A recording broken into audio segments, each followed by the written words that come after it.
വിജയമാണ് എപ്പോഴും എല്ലാവരുടെയും ഇഷ്ടമെങ്കിലും പലപ്പോഴും പരാജയങ്ങൾ കടന്നു വരാറുണ്ട്. ഇപ്രകാരമാണ് നമ്മുടെ ജീവിതയാത്രയിൽ വിജയം കാണുക എന്നത് ദൈവവചനം വളരെ വ്യക്തമായി നമ്മോട് സംസാരിക്കുന്നുണ്ട്. ദൈവവചനത്തിൽ പല ഭാഗങ്ങളിൽ അതിനെക്കുറിച്ച് പറയുന്നുണ്ട് എങ്കിലും ഒന്ന് രണ്ട് ഭാഗങ്ങളിൽ നിന്ന് ചില കാര്യങ്ങൾ നമുക്ക് ഒരുമിച്ച് ചിന്തിക്കാം. യോഹന്നാൻ എഴുതിയ സുവിശേഷം 15-ാം അധ്യായം 5-ാമത്തെ വാക്യത്തിൽ നമുക്ക് ഇപ്രകാരം കാണുവാൻ കഴിയും: ഞാൻ മുന്തിരിവള്ളിയും നിങ്ങൾ കൊമ്പുകളും ആകുന്നു. ഒരുത്തൻ എന്നിലും ഞാൻ അവനിലും വസിക്കുന്നു എങ്കിൽ അവൻ വളരെ ഫലം കായ്ക്കും. എന്നെ പിരിഞ്ഞ് നിങ്ങൾക്ക് ഒന്നും ചെയ്യുവാൻ കഴിയുകയില്ല. ദൈവത്തോട് ചേർന്ന് നിൽക്കുന്നുവെങ്കിൽ നമ്മുടെ ജീവിതയാത്രയിൽ നാം ഫലം കായ്ക്കുവാൻ തുടങ്ങും. അത് ആത്മീക മേഖലകളിലാകട്ടെ, ഭൗതിക മേഖലകളിലാകട്ടെ, എവിടെയാണെങ്കിലും ദൈവത്തോട് ചേർന്ന് നിൽക്കുന്നുവെങ്കിൽ മാത്രമേ ദൈവം ആഗ്രഹിക്കുന്ന ഫലം നമുക്ക് പുറപ്പെടുവിക്കുവാൻ കഴിയുകയുള്ളൂ. നമ്മുടെ ജീവിതയാത്രയിലെല്ലാം നാം ഒരു അനുഗ്രഹമാകണമെന്നാണ് ദൈവം നമ്മെക്കുറിച്ച് ആഗ്രഹിക്കുന്നത് എങ്കിലും പലപ്പോഴും നമുക്ക് തോന്നുന്നത് പോലെ എല്ലാം കാര്യങ്ങൾ നാം ചെയ്യുന്നത് കൊണ്ട് പലയിടങ്ങളിലും നാം പരാജയം അനുഭവിക്കാറുണ്ട്.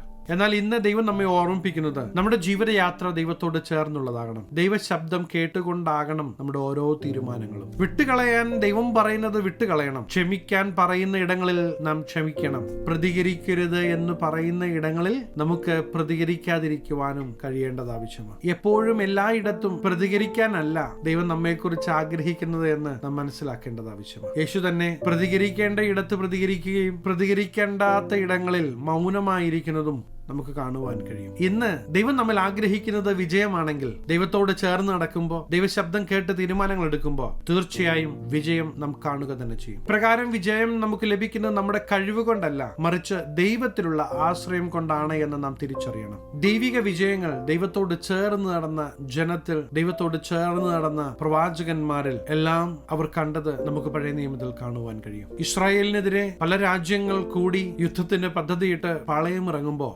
ഗിദെയോൻ മിദ്യാന്യരെ നേരിടുവാൻ വേണ്ടി പുറപ്പെടുന്ന ഭാഗം ന്യായാധിപന്മാർ 7-ാം അധ്യായം 1 മുതലുള്ള വാക്യങ്ങൾ നമുക്ക് കാണുവാൻ കഴിയും. ഒരു വലിയ ജനം ഗിദെയോനു കൂടെയുണ്ട്. എന്നാൽ ദൈവം 2-ാമത്തെ വാക്യത്തിൽ ഗിദെയോനോട് പറയുന്ന ഭാഗം എന്നെ വളരെയധികം ചിന്തിപ്പിച്ചു. ഗിദെയോനോട് ദൈവം ഇപ്രകാരം അവിടെ പറയുകയാണ്: യഹോവ ഗിദെയോനോട്, നിന്നോട് കൂടെയുള്ള ജനം അധികമാകുന്നു. എന്റെ കൈ എന്നെ രക്ഷിച്ചു എന്ന് ഇസ്രായേൽ എന്റെ നേരെ വമ്പ് പറയാതിരിക്കേണ്ടതിന് ഞാൻ മിദ്യാന്യരെ ഇവരുടെ കയ്യിൽ ഏൽപ്പിക്കുക.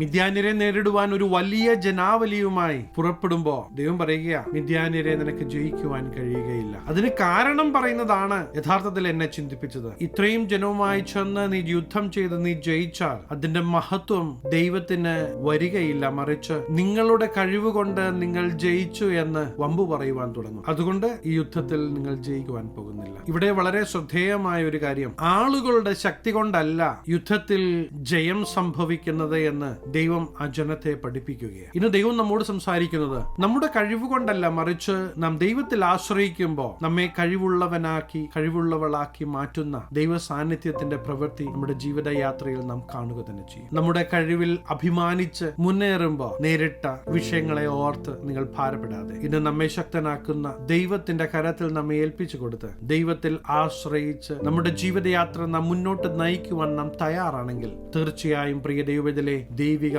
മഹത്വം നമ്മുടെ ജീവിത മേഖലകളിൽ നാം കാണുക തന്നെ ചെയ്യും. ദൈവം എപ്പോഴും നമ്മോട് ചേർന്നിരിക്കുവാൻ ആഗ്രഹിക്കുന്ന ദൈവമാണ്. ഇമ്മാനുവേൽ എന്നാണ് ദൈവം അറിയപ്പെടുവാൻ ആഗ്രഹിക്കുന്നത്. ദൈവം നമ്മോട് ചേർന്ന് വസിക്കുവാൻ, നമ്മുടെ ജീവിതയാത്രയിൽ കരം പിടിച്ച് വഴി നടത്തുവാൻ ശക്തനായ ഈ ദൈവത്തിന്റെ അടുക്കിലേക്ക് നാം വീണ്ടും അടുത്തു വരേണ്ടത് ആവശ്യമാണ്. ഇന്നു മുതൽ നമ്മുടെ കഴിവിലുപരി ദൈവത്തിൽ നാം ഒന്ന് ആശ്രയിക്കാൻ തയ്യാറാകണം. ന്യായാധിപന്മാരുടെ പുസ്തകം 7-ാം അധ്യായം താഴോട്ട് വായിക്കും നമുക്ക് കാണുവാൻ കഴിയും, യുദ്ധം ചെയ്യാനായി തന്നോട് കൂടെ വന്ന ജനത്തിൽ നിന്ന് വലിയൊരു ഭാഗത്തെ തിരിച്ച് പറഞ്ഞയക്കുകയും എന്നാൽ വെറും 300 പേരെ കൊണ്ട് ശത്രുവിന്റെ മേൽ ജയം കൊണ്ടാടുന്നത് നമുക്ക് കാണുവാൻ കഴിയും.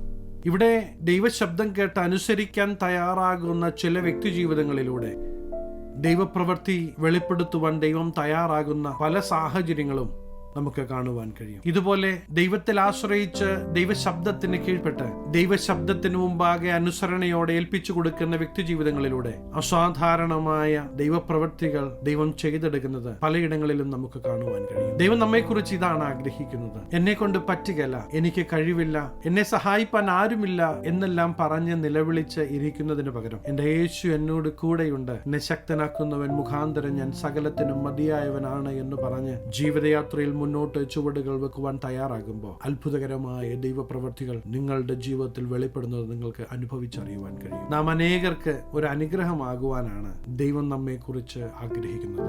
2 രാജാക്കന്മാരുടെ പുസ്തകം 6-ാം അധ്യായം 15 മുതൽ താഴോട്ട് വായിക്കുമ്പോൾ എലീശായുടെ ബാല്യക്കാരൻ രാവിലെ പുറത്തിറങ്ങിയപ്പോൾ ഒരു സൈന്യം കുതിരകളും രഥങ്ങളുമായി പട്ടണം വളഞ്ഞിരിക്കുന്നത് കണ്ടു. ബാല്യക്കാരന്റെ വാക്കുകൾ ഇങ്ങനെയാണ്: അയ്യോ യജമാനനെ, നാം ഇനി എന്തു ചെയ്യും? അതായത് ഇനി ഒന്നും ചെയ്യാനില്ല, ഇതോടെ തീർന്നു, എല്ലാ സാധ്യതകളും അസ്തമിച്ചു എന്നുള്ള ഹൃദയ ചിന്തയിൽ നിന്നാണ് ബാല്യക്കാരന്റെ ഈ വാക്കുകൾ പുറത്തേക്ക് വരുന്നത്. എന്നാൽ എലീശ ദൈവത്തോട് പറയുക, ഇവൻ കാണത്തക്കവണ്ണം ഇവന്റെ കണ്ണൊന്ന് തുറക്കണം. യഹോവ ബാല്യക്കാരന്റെ കണ്ണു തുറന്നു. എലീശായുടെ ചുറ്റും അഗ്നിമയമായ കുതിരകളും രഥങ്ങളും കൊണ്ട് മല നിറഞ്ഞിരിക്കുന്നത് അവൻ കണ്ടു. പ്രിയ ദൈവത്തിലെ, ഇതാണ് ദൈവത്തോട് ചേർന്ന് നടക്കുമ്പോഴുള്ള വ്യത്യാസം. ഇതുവരെ നാം പ്രശ്നങ്ങളെ മാത്രം കണ്ട് ഭയപ്പെട്ടിരുന്നൊരവസ്ഥയാ. എന്നാൽ ഇന്നു മുതൽ ദൈവം ആഗ്രഹിക്കുന്നത്, അതേ നിങ്ങളുടെ മുമ്പാകെയുള്ള വിഷയങ്ങൾ വലിയത് തന്നെയാ, അത് ശരിയാ, എന്നാൽ അതിനേക്കാളും വലിയവനായ ഒരുവൻ നമ്മോട് കൂടെയുണ്ട് എന്ന് തിരിച്ചറിയുമ്പോഴാണ് യഥാർത്ഥത്തിൽ സ്വർഗം നമ്മെ ഓർത്ത് സന്തോഷിക്കുന്നത്. മറ്റാർക്കും ഇല്ലാത്ത സ്വർഗീയ പ്രൊവിഷനാണ് ദൈവത്തോട് ചേർന്ന് നടക്കുന്ന ദൈവമക്കൾക്കുള്ളത് എന്ന് നാം മറന്നുപോകല്ല. പ്രിയ ദൈവത്തിലെ, ജീവിതയാത്രയിൽ നിരാശ കൊണ്ടുവരുവാൻ, തകർത്തു കളയുവാൻ ശത്രുവായവൻ പല പദ്ധതികളും ഒരുക്കുമ്പോഴും അവിടെയെല്ലാം വിജയകരമായി വഴി നടത്തുവാൻ കഴിയുന്ന ഒരു സർവശക്തനുണ്ട് എന്ന് നാം തിരിച്ചറിയണം. ഇടയ്ക്ക് വെച്ച് നിങ്ങളെ ഉപേക്ഷിക്കാത്ത, കരം പിടിച്ച് കൂടെയുള്ള ഈ ദൈവം നിങ്ങളെ ഒരിക്കലും ഉപേക്ഷിക്കുകയില്ല, നിങ്ങളെ മറന്നു കളയുകയുമില്ല എന്ന് ഞാൻ നിങ്ങളെ ഓർമ്മിപ്പിക്കുകയാണ്. ഇല്ല, നിങ്ങൾ ഭയപ്പെടുന്നത് പോലെ ഒന്നും നിങ്ങളുടെ ജീവിതത്തിൽ സംഭവിക്കാൻ പോകുന്നില്ല.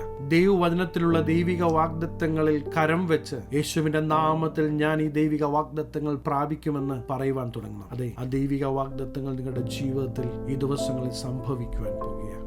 എന്റെ രോഗത്തിന് പരിഹാരമായി യേശുക്രിസ്തു കാൽവറി ക്രൂശിൽ യാഗമായി തീർന്നെങ്കിൽ ആ ദൈവ സാന്നിധ്യത്തിന്റെ നിറവ് എന്റെ ജീവിതത്തിൽ സൗഖ്യമായി വ്യാപരിക്കുമെന്ന് പ്രിയ ദൈവത്തിലെ നിങ്ങൾ പറയുവാൻ തുടങ്ങണം. അത് സംഭവിക്കാൻ പോകുകയാണ്. ഹല്ലേലൂയ! ജീവിക്കുന്ന ദൈവം, മറ്റാരൊക്കെ കൈവിട്ടാലും കൈവിടാത്ത ദൈവം, ഈ ദൈവം നിങ്ങളോട് കൂടെയുണ്ട്. നിങ്ങളെ ഒരു വിജയാളിയാക്കി ഈ ദൈവം മാറ്റുക തന്നെ ചെയ്യും.